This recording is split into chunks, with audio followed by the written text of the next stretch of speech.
विस्तार से लेकर पृथ्वी की सीमित परिधि तक हर चीज अपने केंद्र की ओर आकर्षित होती है। इस पृथ्वी पर एक ऐसा केंद्र है जो न केवल मानवता की आस्था और भावनाओं को बल्कि उनकी आत्मा की गहराइयों को भी अपनी ओर खींचता है। महाकुंभ क्या है वह शक्ति जो हम सबको एक सूत्र में बांधती है? उत्तर है गंगा।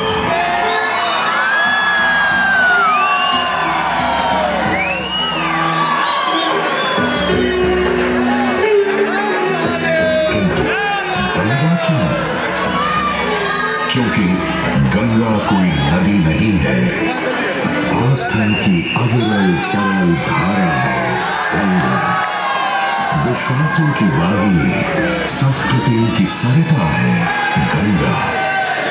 और इस स्थान पर, इस प्रयागों के राज में श्वेतरंगा गंगा का संगम होता है अपनी दो बहनों श्यामल वर्ण यमुना और अदृश्य सरस्वती से।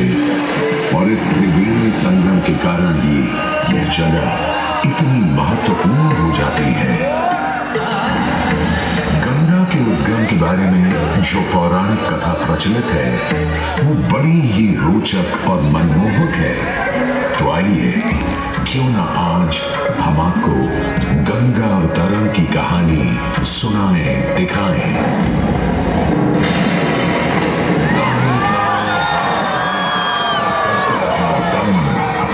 पूरी पृथ्वी पर फैला था उसका ही आतंक। उसके आतंक को रोकने विष्णु ने धरा एक रूप, 52 अंगुल का बौना बनकर पहुंचे जहां था भूत।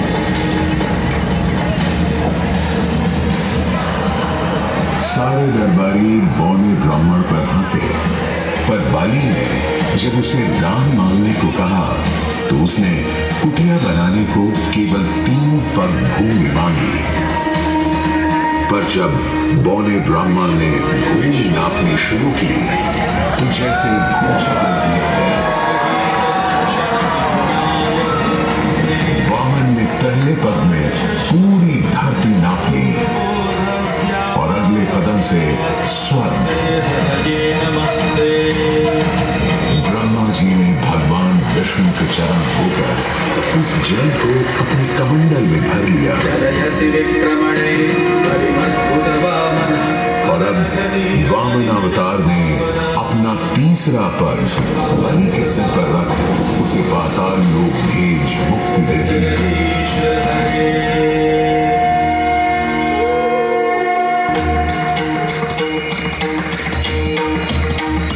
अब स्वर्ग लोक में भगवान ब्रह्मा जी ने जब चरणामृत में हाथ डाला तो वहीं से निकल आई चंचल निर्मल धवल गंगा जी। पवित्र किंतु चंचला, आज से तू मेरी पुत्री और नाम तेरा गंगा।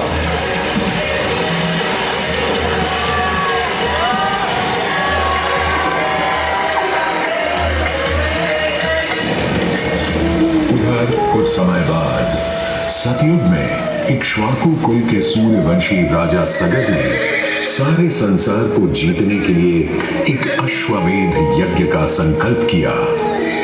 सुने सुने सुने सब सुने, यह चिन्हित पूजित धवल अश्व जहां भी जाएगा वो भूमि राजा सगर की मानी जाएगी। यदि किसी ने इस अश्व को रोका या पकड़ा तो उसे सगर के 60,000 एक पुत्रों और उनकी लक्षाधिक सेना का सामना करना पड़ेगा। सुनाए सुनाए सुनाए। भूलोक में सगर का अश्व अजेय अपराजेय बढ़ता जा रहा था और स्वर्ग लोक में बढ़ती जा रही थी देवेंद्र इंद्र की दुविधा। डरकर वो अश्व को रोकने की युक्ति लगाने लगे। इंद्र ने राजा सगर के उस घोड़े को चुरा लिया और छल से महर्षि कपिल के आश्रम में बांध दिया। घोड़े को खोजते हुए राजा सगर के 60,000 पुत्र महर्षि कपिल के आश्रम में पहुंचे। वहां घोड़े को बंधा हुआ देख क्रोधित पुत्रों ने कपिल मुनि को घोड़ा चोर समझा और उन्हें अपशब्द कहने लगे। वाचाल कुमारों, यदि कपिल ऋषि ने खोली आंख तो तपस की योगाग्नि से जलकर तुम सब हो जाओगे राख।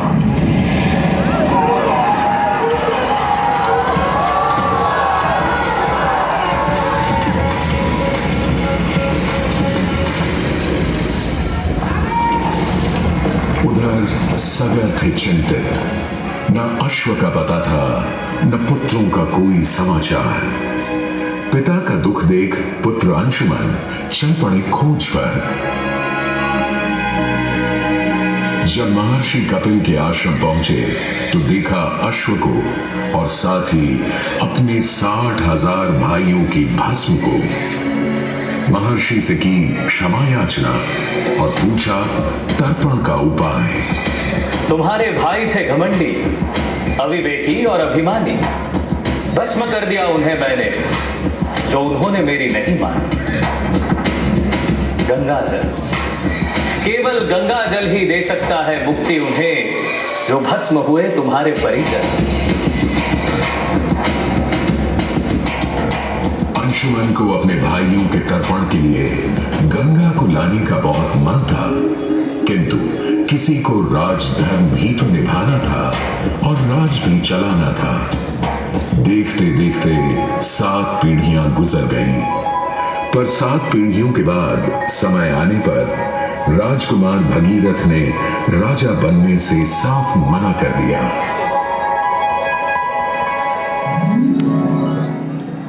क्षमा कीजिए,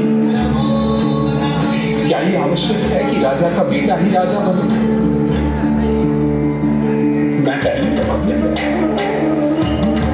और फिर ब्रह्मा से गंगा को मांग कर पृथ्वी पर ले आऊं और फिर उनके पावन पवित्र जल से अपने 60,000 पूर्वजों का अर्पण करूं। दिन वर्ष बदले, ऋतुओं की हवा बदली, नदियों के किनारे बदले, किंतु नहीं बदला भगीरथ का संकल्प। गंगा उतरा।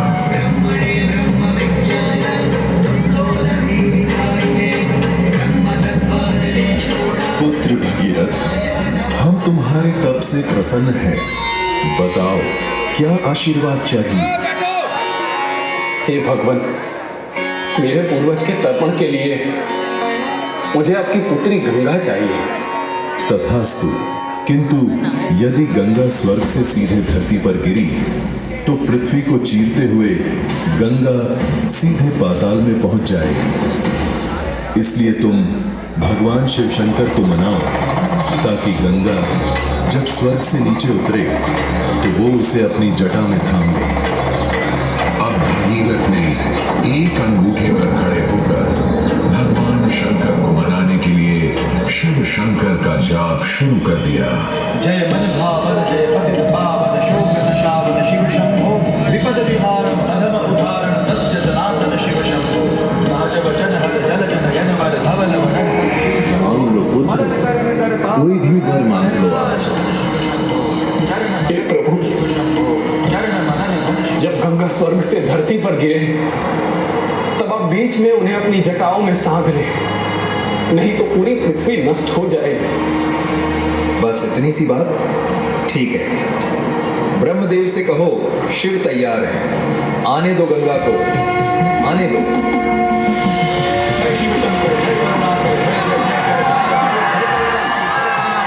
सकल आशीष सुख सार हरे जय शक्ति शेखर जय जय जय देना पुरारी जय बुधहारी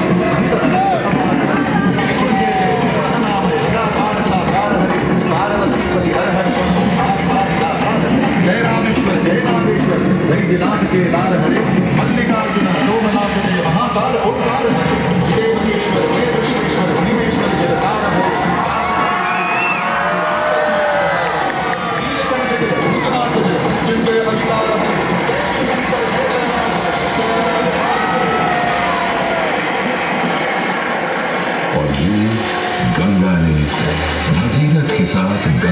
सागर जाकर सगर के पुत्रों का उद्धार किया।